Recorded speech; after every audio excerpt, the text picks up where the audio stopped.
ఇవాళ మార్నింగ్ బ్రేక్‌ఫాస్ట్‌లోకి అయితే పొంగల్ చేస్తున్నాము. మా అత్తమ్మ చాలా బాగా చేస్తారు పొంగలైతే. కానీ ఇవాళ నా స్టైల్‌లో పొంగల్ చేస్తున్నాను.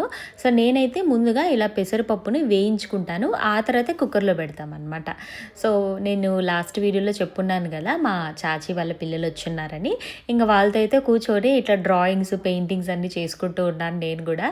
సో, ఈ పిక్చర్‌లో ఉన్నట్లు వేద్దాం అనుకున్నాను. ఇంతకీ అలా వేశారో లేదో మీరు కామెంట్స్‌లో చెప్పండి. చాలా రోజులైపోయింది గోరింటాకు పెట్టుకొని అని చెప్పేసి ఇంటి దగ్గరే చెట్టు ఉంటే కోసుకుంటున్నాం అనమాట. అండ్ ఇక్కడైతే ఈవినింగ్ స్నాక్స్‌లోకి బూరెలు చేస్తున్నాము. యూజువల్‌గా మన రాయలసీమ సైడ్ మనం సుగీలు అంటాం కదా! సో, సుగీల్ని మైదా పిండిలో ముంచి వేస్తారు. దీన్నొచ్చేసి మన దోస గానీ, ఇడ్లీ పిండి గానీ ఉంటే దాంట్లో ముంచి వేస్తాం. అండ్ లోపల స్టఫ్ కూడా చక్కెరతో కాకుండా బెల్లంతో చేసామనమాట.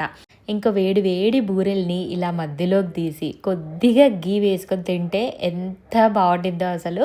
మీరు కూడా ఎప్పుడైనా సుగీలు చేసుకుంటే ఇట్లా యూజువల్గా చేసుకునేలా కాకుండా ఇట్లా ఇడ్లీ పిండితో కానీ దోస పిండితో వేసుకోండి, డిఫరెన్స్ మీకే తెలుస్తుంది. సో, ఇంకా నైట్ పనులన్నీ అయిపోయాక గోరింటకు పెట్టుకున్నాం అనమాట. పిల్లలందరూ కూర్చొని మేము బిగ్ బాస్ అయితే చూస్తున్నాము. వీడియో నచ్చితే లైక్ చేసి సబ్స్క్రైబ్ చేసుకోండి.